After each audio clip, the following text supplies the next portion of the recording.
Hello students, चलिए शुरू करते हैं। देखिए, इलेक्ट्रॉनिक विन्यास करना अगर आप जानते हैं तो इलेक्ट्रॉनिक विन्यास के जरिए इन सभी चीजों को हम लोग ज्ञात कर सकते हैं। किसी भी तत्व का अगर हमें आवर्त सारणी में स्थिति ज्ञात करनी है या उसकी संयोजकता ज्ञात करनी है या उसकी आक्सीकरण संख्या ज्ञात करनी है या उसकी धात्विक गुण ज्ञात करना है, कहने का मतलब किसी भी एलिमेंट का हमें पोजीशन बताना है कि उसकी पोजीशन क्या है आवर्त सारणी में, या उसकी वैलेंसी क्या है, उसका ऑक्सीडेशन स्टेट कितना है और मेटेलिक प्रॉपर्टी क्या है। तो कहने का मतलब ये कुछ भी ज्ञात करना होगा ना, वो बड़ी आसानी से हम लोग सीख जाएंगे। बस इसके लिए आपको तत्वों का विन्यास करना, जो इलेक्ट्रॉनिक विन्यास है, उसको करना आपको आना चाहिए। बहुत ज्यादा टफ नहीं है, विन्यास करना आपको सिखाया ही है, आप जानते ही हैं। उसके जरिए हम लोग कैसे फाइंड आउट करेंगे, आइए हम लोग ये सीखते हैं आज। ठीक है, वन बाय वन करते जाएंगे, आप सीखते चले जाएंगे, बहुत ज्यादा टफ नहीं है। जैसे सपोज करिए, मान लीजिए हम सोडियम की बात करते हैं, तो सोडियम का सिंबल Na है, एटॉमिक नंबर इसका 11 होता है। ठीक है, अब इसका आप कन्फिग्रेशन निकाल लीजिए। जो अफबाउ का कन्फिग्रेशन है उसको पहले करिएगा, तो वहां से आपको कुछ बातें क्लियर होंगी और कुछ बातें बोरबरी के नियम से क्लियर होंगी। तो कोई ज्यादा टफ नहीं है। अगर अफबाउ का करना जानते हैं तो आप बोरबरी का भी जानते हैं उसी हिसाब से। तो अफबाउ का क्या है, यहां पे अगर करेंगे तो 1s2 2s2 2p6 और 3s2। अब इसी को अगर हम बोरबरी के हिसाब से कन्वर्ट करें तो बोरबरी के हिसाब से कन्वर्ट करेंगे तो ये पहले सेल में 2 इलेक्ट्रॉन, दूसरे सेल में 8 इलेक्ट्रॉन, यानी दूसरे कोष में कितने 6 2 8 इलेक्ट्रॉन, और 3 यहां लिखा है तो 1 इलेक्ट्रॉन। ठीक है, अब देखिए, अब इन चीजों से हम लोग कैसे फाइंड आउट करेंगे। यहां पे देख रहे हैं एसपीडीएफ में देख रहे हैं, जो हमने अफबाउ के नियम से किया है उसमें लास्ट में एस आ रहा है, तो सबसे आखिरी में जो आएगा, सबसे आखिरी में जो आएगा वही उसका क्या होगा, ब्लॉक होगा। यानी ये एस ब्लॉक का तत्व है। किस ब्लॉक का तत्व है, इस एस ब्लॉक का तत्व है। अगर आखिरी इलेक्ट्रॉन जिस भी उपकोष में जाएगा, जिस भी सब शेल में जाएगा, चाहे वो एस में जा रहा है, चाहे वो पी में जा रहा है, चाहे वो डी में जाए, चाहे वो एफ में जाए, जिस भी सब शेल में जाएगा वही उसका उपकोष होगा, वही उसका ब्लॉक होगा। ठीक है, यहां पे एस में गया तो एस ब्लॉक हो गया। अब देखिए, यहां पे आ रहा है 1, तो अभी बात समझिएगा, यहां पे एस ब्लॉक तो हो गया। अभी आप देखिएगा, हम लोग कोष की बात करते हैं, तो कोष की बात करते हैं तो देखिए, यहां पे सबसे बड़ी संख्या इनमें जो हमने अफबाउ नियम से किया है, इसमें सबसे बड़ी संख्या 3 है। तो 3 का मतलब जो सबसे बड़ी संख्या होगी पूरे विन्यास में, वही उसकी आवर्त संख्या होगी, यानी इसका पीरियड नंबर होगा। तो आप कहेंगे सर आवर्त संख्या जो है, यानी पीरियड नंबर जो होगा, इसका पीरियड नंबर, इसे हम लोग आवर्त संख्या कहते हैं। तो जो पीरियड नंबर होगा वो होगा 3, तीसरे आवर्त का तत्व है। तो आपको ये समझ में आ गया, एस ब्लॉक का तत्व है और तीसरे आवर्त का तत्व है। ये तो क्लियर होगा। वैलेंसी निकालते हैं। वैलेंसी कैसे निकालेंगे, वैलेंसी निकालने के लिए आपको 3 बातें ध्यान रखनी पड़ेंगी। आपको कोष में इलेक्ट्रॉन देखना है और सबसे आउटर सेल देखना है। तो पहला कोष ये है, दूसरा कोष ये, तीसरा कोष ये है। तीसरे कोष में 1 इलेक्ट्रॉन है। सबसे आउटर सेल देखना है, सबसे बाहरी सेल देखना है। तो सबसे बाहरी सेल में 1 इलेक्ट्रॉन है। अगर सबसे बाहरी सेल में 1 से 3 इलेक्ट्रॉन होंगे, 1 से 3 इलेक्ट्रॉन होंगे, तो वही उसकी बैलेंसी हो जाएगी, यानी सेम उसकी वही बैलेंसी हो जाएगी। आपको बिल्कुल भी कोई कंफ्यूजन नहीं। अगर आउटर सेल में 4 से 7 इलेक्ट्रॉन होंगे, 4 से 7 इलेक्ट्रॉन होंगे आउटर सेल में, तो आप जितना इलेक्ट्रॉन आउटर सेल में होगा उसको 8 से माइनस कर दीजिएगा, जो आंसर आएगा वही उसकी बैलेंसी हो जाएगी। सेकंड नियम, सेकंड वाला जो वैलेंसी का नियम बहुत टफ नहीं है, फिर से समझिए। अगर आउटर सेल में 1 से 3 इलेक्ट्रॉन है तो वही उसकी वैलेंसी हो जाएगी। अगर आउटर सेल में 4 से 7 इलेक्ट्रॉन है, 4 से 7 इलेक्ट्रॉन है, तो उसको 8 से माइनस कर दीजिएगा, फिर जो आंसर आएगा वही उसकी वैलेंसी हो जाएगी। क्लियर। अब बात आती है कि जो है, और अगर एक नियम इसमें और है, ये पहला नियम वैलेंसी का, ये दूसरा नियम वैलेंसी का, और एक नियम और है, अगर आउटर सेल में 8 इलेक्ट्रॉन है तो उसकी वैलेंसी 0 हो जाएगी। ठीक है, यहां पे ये जो सेकंड वाला लॉ बताया है, इसमें एक एलिमेंट है हीलियम। हीलियम को छोड़ करके, हीलियम के पास केवल 2 ही इलेक्ट्रॉन होते हैं आउटर सेल में, तो 2 इलेक्ट्रॉन होते हैं आउटर सेल में, तो उसके हिसाब से उसको यहां पे उसकी वैलेंसी 2 होनी चाहिए, लेकिन हीलियम वैलेंसी 0 होती है। तो बस एक अपवाद याद कर लेंगे, हीलियम को छोड़ करके आउटर सेल में सिर्फ 2 इलेक्ट्रॉन होते हैं, इस हिसाब से उसको क्या होना चाहिए था, उसको जो है उसकी बैलेंसी 2 होनी चाहिए थी, लेकिन उसकी बैलेंसी कितनी होती है, 0 होती है। तो बस इतना ध्यान रखें, बाकी सारे एलिमेंट का लगभग सबका यही निकल जाएगा। ठीक है, तो आप देखिए इनके आउटर सेल में कितने इलेक्ट्रॉन है, यानी पहला नियम फॉलो करते हैं। 1 इलेक्ट्रॉन है, 1 से 3 इलेक्ट्रॉन होगा तो वही इसकी वैलेंसी, यानी सोडियम की वैलेंसी, सोडियम की संयोजकता 1 हो जाएगी। ठीक है, इसकी वैलेंसी 1 हो जाएगी। तो आपने यहां पे निकाल लिया कि एस ब्लॉक का तत्व है, तीसरे आवर्त का तत्व है और वैलेंसी कितनी है, 1 है। तो पोजीशन हो गया, वैलेंसी हो गया। अब आ जाते हैं ऑक्सीडेशन स्टेट। अब यहां ध्यान देना है कि अगर आउटर सेल में 1 इलेक्ट्रॉन है तो आप जानते हैं कोई भी तत्व वो चाहता है कि उसके आउटर सेल में 8 इलेक्ट्रॉन रहे, कोई तत्व चाहता है, ठीक है। तो अब ये चाहता है कि हमारे पास में 8 इलेक्ट्रॉन रहे, तो इसको पता है कि आउटर सेल में 1 इलेक्ट्रॉन है, तो इसको वो डोनेट कर देगा, त्याग देगा, क्योंकि वो जानता है इसके पहले वाले में 8 इलेक्ट्रॉन है, इसको अगर हम त्याग दें तो हमारे पास भी आउटर सेल में 8 इलेक्ट्रॉन हो जाएंगे। यानी उसको पता है कि 7 इलेक्ट्रॉन गेन करने से अच्छा है कि 1 इलेक्ट्रॉन डोनेट कर दें, हम 8 हो जाएंगे आउटर सेल में। तो जो इलेक्ट्रॉन डोनेट करता है उस पर पॉजिटिव चार्ज आता है।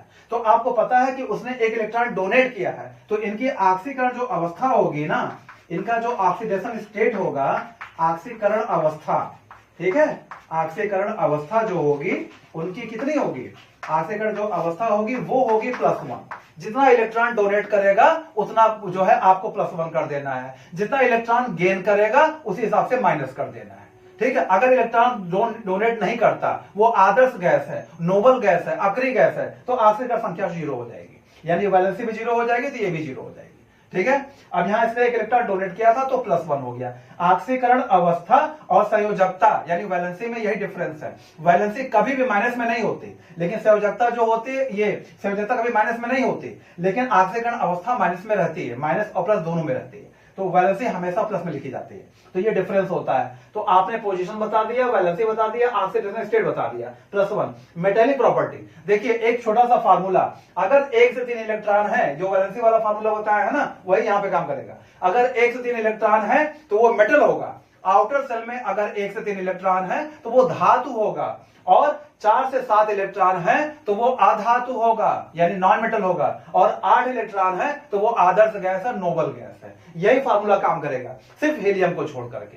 हीलियम में आउटर सेल में 2 इलेक्ट्रॉन होते हैं तो वो आदर्श गैस होता है, उसको उस हिसाब से धातु होना चाहिए। तो यहां पे आप कहेंगे सर ये धातु है, क्योंकि आउटर सेल में क्या है, आउटर सेल में जो है इसके पास 1 इलेक्ट्रॉन है। आउटर सेल में 1 से 3 इलेक्ट्रॉन होगा तो वो मेटल होगा।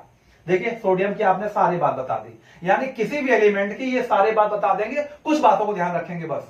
देखिए फिर से करते हैं, एक और एलिमेंट का करते हैं। ये हमने सोडियम का किया है, किसी एलिमेंट का दूसरे का करते हैं, ठीक है। आप समझते चलेंगे, बहुत ज्यादा टफ नहीं होगा, फटाफट सब बता देंगे, कोई ज्यादा टफ नहीं है। तो हम लोग यहां समझते चलेंगे। अभी हम लोग जो कर लेते हैं जो है क्लोरीन का देख लेते हैं। क्लोरीन का देखिए, क्लोरीन परमाणु क्रमांक 17 होता है। अब आप इसका विन्यास कर लीजिए, तो 1s2 2s2 2p6 3s2, अब आपने कहा 3p5, 17 तक जाना है, जोड़ेंगे 17 आ जाएगा। देखिए, पहले सेल में 2 इलेक्ट्रॉन, दूसरे सेल में 6 2 8 इलेक्ट्रॉन, और तीसरे सेल में 5 2 7 इलेक्ट्रॉन। तो ये हो गया आपका, इस तरीके से इलेक्ट्रॉनों की संख्या हो गई। अब आप बताइए, लास्ट में p गया हुआ है, ठीक है, लास्ट में p में इलेक्ट्रॉन गया है 5 इलेक्ट्रॉन। तो हमने कहा था जिसमें सबसे आखिरी में जो मिलेगा, सबसे लास्ट में जो मिलेगा, जिसमें इलेक्ट्रॉन जा रहा है सबसे आखिरी में, वही उसका ब्लॉक होगा। यानी क्लोरीन का ब्लॉक कौन सा हो जाएगा, क्लोरीन का ब्लॉक हो जाएगा p। क्लियर, p ब्लॉक का एलिमेंट है, ये समझ में आ गया। अब देखिए, पहला यहां पे सब, इसमें जो है पूरे में सबसे बड़ी संख्या 3 है। देख रहे हैं, सबसे बड़ी संख्या 3 दिख रही है, इससे बड़ी संख्या कोई नहीं दिख रही है। तो ये जो 3 दिख रहा है, आप कहेंगे सर आवर्त संख्या 3 होगी, इसकी भी आवर्त संख्या 3 होगी। पहला कोष, दूसरा कोष, तीसरा कोष। तो तीसरा कोष है, तो जब 3 कोष तक विन्यास हुआ है तो इसकी आवर्त संख्या 3 होगी। अब बात आती है वैलेंसी की। अब वैलेंसी की बात आती है, अब जरा देखिए, मैंने आपसे कहा था यहां दूसरा नियम फॉलो होगा, क्योंकि आउटर सेल में 7 इलेक्ट्रॉन है। हमने कहा था अगर आउटर सेल में 4 से 7 इलेक्ट्रॉन होंगे तो आप 8 से माइनस कर दीजिएगा। इसका मतलब आप यहां पे 8 से माइनस कर देंगे 7 को, जो आंसर आएगा वही उसकी वैलेंसी हो जाएगी। तो 8 में 7 गया, 1 आया, यानी इनकी वैलेंसी 1, इनकी वैलेंसी भी 1 होगी, ठीक है। अब बात आती है ऑक्सीकरण अवस्था की। तो ऑक्सीकरण अवस्था आप देखिए, इन्होंने इलेक्ट्रॉन को गेन किया है, इलेक्ट्रॉन को ग्रहण किया है। तो जब ग्रहण करता है कोई तत्व इलेक्ट्रॉन, तो उसकी ऑक्सीकरण अवस्था माइनस में चली जाती है, तो ये -1 हो जाएगी, ठीक है। 1 इलेक्ट्रॉन ग्रहण किया है, क्योंकि इन्होंने को 8 पूरा करना है, अपना अष्टक पूरा करना, ऑक्टेट पूरा करना है। और कोई एलिमेंट ऑक्टेट पूरा करना चाहता है तो इलेक्ट्रॉन त्यागता है या वो ग्रहण करता है। तो इसने क्या किया, 1 इलेक्ट्रॉन को ग्रहण किया, तो 7 ने 1 को ग्रहण किया, तो ये हो गया -1। अब बात आती है कि धातु है क्या, धातु है कि क्या है ये। तो आप कहेंगे सर इलेक्ट्रॉन को ग्रहण कर रहा है, केमिस्ट्री में जो इलेक्ट्रॉन को ग्रहण करता है उसे हम लोग नॉन मेटल कहते हैं, जो इलेक्ट्रॉन को त्यागता है उसे हम लोग धातु कहते हैं। तो सोडियम इलेक्ट्रॉन को त्यागा था, अब आपको पता है किसने इलेक्ट्रॉन को ग्रहण किया है, तो यही क्लियर हो जा रहा है कि ये अधातु है, ये नॉन मेटल है। क्लियर, तो यही हो जा रहा है। यही क्लियर है। बाकी आप इस नियम से भी जा सकते हैं, आउटर सेल में अगर 4 से 7 इलेक्ट्रॉन होगा, 4 से 7 इलेक्ट्रॉन होगा आउटर सेल में, तो वो अधातु होगा। तो 7 इलेक्ट्रॉन आउटर सेल में दिख रहा है ना आपको, 7 इलेक्ट्रॉन, तो वो अधातु होगा ही। बाकी इलेक्ट्रॉन को ग्रहण किया है, तो इलेक्ट्रॉन को ग्रहण करता है वो ऑलरेडी नॉन मेटल होता ही है, तो ये नॉन मेटल हो गया। कौन सा हो गया? Non metal. तो इस तरीके से आपने क्लोरीन का भी निकाल लिया। देखिए फटाफट आप किसी एलिमेंट का करेंगे, ये सारी व्यवस्था बता देंगे। अगर आपको विन्यास करना आता है तो आप सब कुछ कर ले जाएंगे, और आपको एक बार विन्यास करना आप बाउ का समझ में आ गया तो बोरबरी का उसी हिसाब से कर लेंगे। ठीक है, देखिए बहुत टफ नहीं है, हम आपको एक और एलिमेंट कर करके दिखाते हैं। इससे क्या होगा, आप एकदम श्योर हो जाएंगे, एकदम क्लियर हो जाएंगे। ठीक है, कोई कंफ्यूजन नहीं होगी, कोई कंफ्यूजन नहीं होगा। आप फटाफट जो है ये सारी प्रॉपर्टी निकालना सीख जाएंगे। चलिए हम लोग करते हैं कैल्शियम का। कैल्शियम, तो कैल्शियम का परमाणु क्रमांक कितना होता है? 20 होता है। एटॉमिक नंबर इनका 20 होता है। अब कैल्शियम का करिए तो 1s2 2s2 2p6 3s2, अब 3p क्या हो गया? 3p6, 18 तक पहुंच गए हम लोग। तो यहाँ पे फिर 3p के बाद 4s2 आता है। तो आपने ये लिख लिया। अब इनको कोस वाइज बांट लीजिए, यानी बोरबरी के हिसाब से कर लीजिए। तो पहले कोस में 2 इलेक्ट्रॉन, दूसरे कोस में 8 इलेक्ट्रॉन, तीसरे कोस में भी 8 इलेक्ट्रॉन, और चौथे कोस में 2 इलेक्ट्रॉन। तो अब मुझे बताइए, ये आपने विन्यास कर लिया। अब आप देखिए इलेक्ट्रॉन किसमें गया? सबसे आखिरी इलेक्ट्रॉन किसमें गया है? ये गया है एस में। तो इसका मतलब कौन सा ब्लॉक होगा? तो जो सबसे आखिरी इलेक्ट्रॉन वही उसका ब्लॉक हो जाता है, यानी ये एस ब्लॉक का एलिमेंट है। कौन? कैल्शियम एस ब्लॉक का एलिमेंट है। अब बात आती है कि सबसे बड़ी संख्या 4 है, यहां से लेके वहां तक सबसे बड़ी संख्या 4 दिख रहा है। तो आप कहेंगे सर आवर्त संख्या जो होगी इनकी वो 4 हो जाएगी, यानी पीरियड नंबर इनका 4 हो जाएगा। आप देखिए पहला कोष, दूसरा कोष, तीसरा कोष, चौथा कोष। तो चौथा कोष लग रहा है ना, इसका मतलब विन्यास इनका चौथा आवर्त हो जाएगा अपने आप।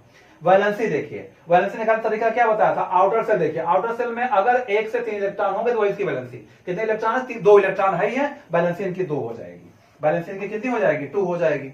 अब आप देखिए आश्रित अवस्था, अब 2 इलेक्ट्रॉन है तो इनको क्या करना? अष्टक पूरा करना है। तो अष्टक पूरा करना है, या 2 इलेक्ट्रॉन त्याग दे अष्टक पूरा हो जाएगा, या तो 6 इलेक्ट्रॉन ग्रहण करने अष्टक पूरा हो जाएगा। तो 6 ग्रहण करने से अच्छा है कि 2 त्याग दिया जाए। तो 2 त्याग देंगे तो इनका 2 त्याग देंगे तो इनकी बैलेंसी कितनी हो जाएगी? जितना त्यागते हैं वही इसकी बैलेंसी हो जाती है। हमने कहा था, आपसे बताया था ये। तो यहाँ पे इनकी बैलेंसी 2 निकल, आश्रित अवस्था 2 त्यागा इन्होंने, तो इनकी आश्रित अवस्था +2 हो जाएगी। आपको पता है जितना जो त्यागता है वही उसकी आश्रित अवस्था होती है। तो 2 इलेक्ट्रॉन त्याग रहा, अब त्याग रहा है तो इसका मतलब +2 आएगा। तो +2 आपने कर दिया। अब इलेक्ट्रॉन त्यागता है तो इसका मतलब 2 इलेक्ट्रॉन त्यागा है तो कैल्शियम पे 2 प्लस चार्ज आएगा, और जिन पे प्लस चार्ज आता है केमिस्ट्री उसे हम धातु कहते हैं। इसका मतलब ये जो है ये धातु, यानी ये क्या है? मेटल है। तो ये हो गया आपका ये की जो है कैल्शियम, ये मेटल है, 2 प्लस चार्ज पे आता है। ये 5 चीजें आप आराम से निकाल लेंगे, आराम से फाइंड आउट कर लेंगे। बहुत ज्यादा टफ नहीं है, किसी के एलिमेंट का करेंगे, 118 एलिमेंट है, किसी एलिमेंट का करिए तो आप इनको फाइंड आउट कर लेंगे। ठीक है, हम लोग जो है एक और एलिमेंट का देख लेते हैं, थोड़ा बड़ा एलिमेंट देख लेते हैं। हम लोग जो है आयोडीन का कर लेते हैं।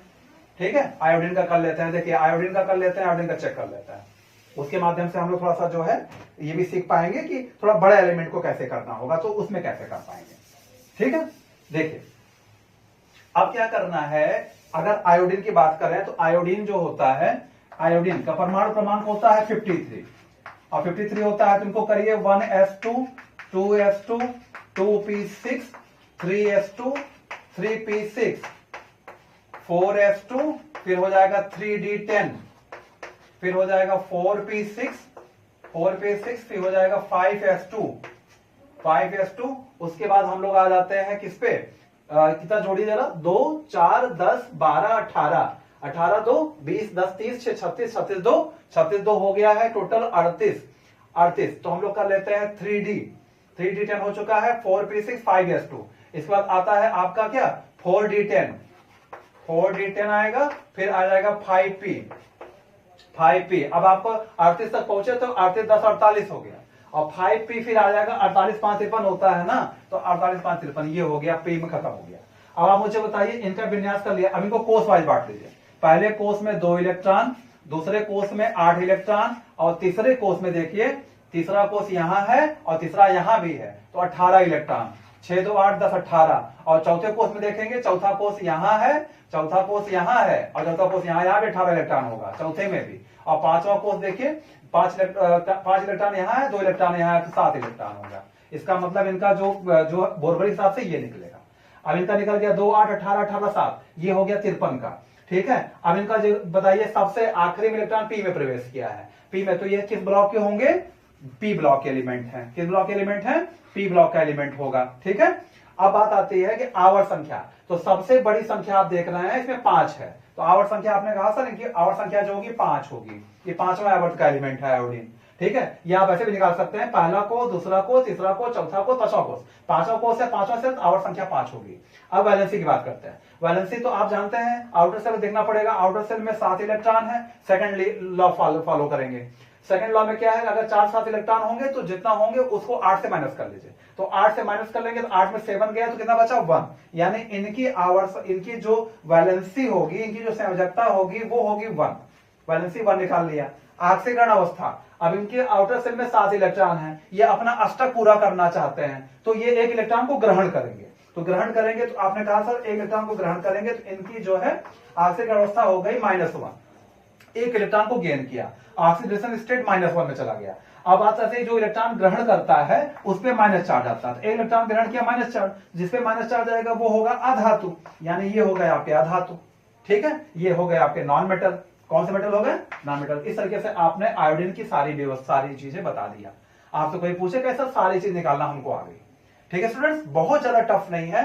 आप इस तरीके से किसी तत्व का निकालना चाहेंगे बड़ी आसानी से निकाल लेंगे और दिक्कत नहीं आएगी। आप जरा देखिए, मैं आपको एक जो है आदर्श गैस का करके दिखा दे रहा हूं। क्रिप्टन 36 का होता है, इनका देख लीजिए, 1s2 2s2 2p6 3s2 3p6 4s2 और फिर हो जाएगा 3d10 और फिर आ जाएगा 4p6, ये हो गया 36 जोड़ी आ गया, 2 4 10 12 6 18 2 20 20 10 30 30 6 36, तो 36 हो गया इनका। कोष वाइज डिवाइड कर लीजिए, पहले कोष में 2 इलेक्ट्रॉन, दूसरे कोष में 8 इलेक्ट्रॉन और तीसरे कोष में 3 यहां लिखा है, 3 यहां लिखा है, 3 यहां, 18 इलेक्ट्रॉन और चौथे कोष में ये है 2 और ये है 6, तो 8 इलेक्ट्रॉन। यानी अब आपने विन्यास कर लिया। अब आप देखिए आवर्त संख्या, पहले निकालिए ब्लॉक, किस ब्लॉक का एलिमेंट है, सबसे आखिरी में इलेक्ट्रॉन पी में प्रवेश किया है, सबसे आखिरी में पी ही आया है, तो पी सबसे आखिरी में आया तो पी ब्लॉक का एलिमेंट है, ये भी पी ब्लॉक का एलिमेंट है, कौन, क्रिप्टन। अब बात आती है कि जो है आवर्त संख्या की, आवर्त संख्या पहला को, दूसरा को, तीसरा, चौथा को, तो यानी आवर्त संख्या इनकी 4 होगी, इनकी जो आवर्त संख्या होगी यहां लिख रहे हैं, इनकी आवर्त संख्या 4 होगी, क्रिप्टन का ये है, ठीक है, 4 होगा। पी ब्लॉक का एलिमेंट ये है, ये भी पी ब्लॉक के हैं, आवर्त संख्या 4 होगी। यहां से भी देख सकते थे कि सब इनमें 1s2 से लेकर 4p तक सबसे बड़ी संख्या 4 है, तो 4 इनकी आवर्त संख्या हो गई।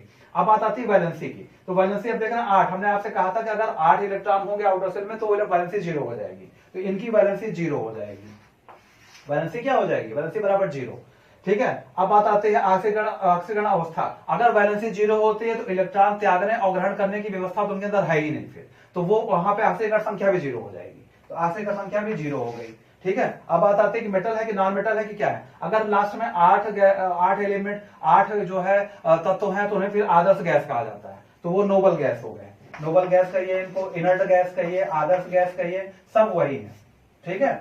नोबल गैस ये तो ये नोबल गैस हो गया, चाहे इसको इनर्ट गैस कहिए, सब चीज वही है, और इनको आदर्श गैस भी कहते हैं, निष्क्रिय गैस भी कहते हैं, तो सब सारे नाम उनको ही दिए गए हैं। तो इस तरीके से देखिए किसी भी एलिमेंट का कुछ भी ज्ञात करना हुआ ये पांचों में से तो आपने आराम से बता दिया। तो विन्यास करना जानते रहिए, विन्यास के आधार पर ये सीखना बहुत आसान होता है। आज मैंने आपको ये क्लियर किया है, ये आपको जहां भी परीक्षा में काम लगेगा आप बड़ी आसानी से कर पाएंगे इसको, तो इसको एक बार 2 बार वॉच करेंगे तो पूरा बात समझ में आ जाएगा, ठीक है स्टूडेंट्स। इतना पढ़िए, इतना समझिए, फिर मिलते हैं अगले दिन नए चैप्टर के साथ, नए वीडियो के साथ, तब तक के लिए धन्यवाद।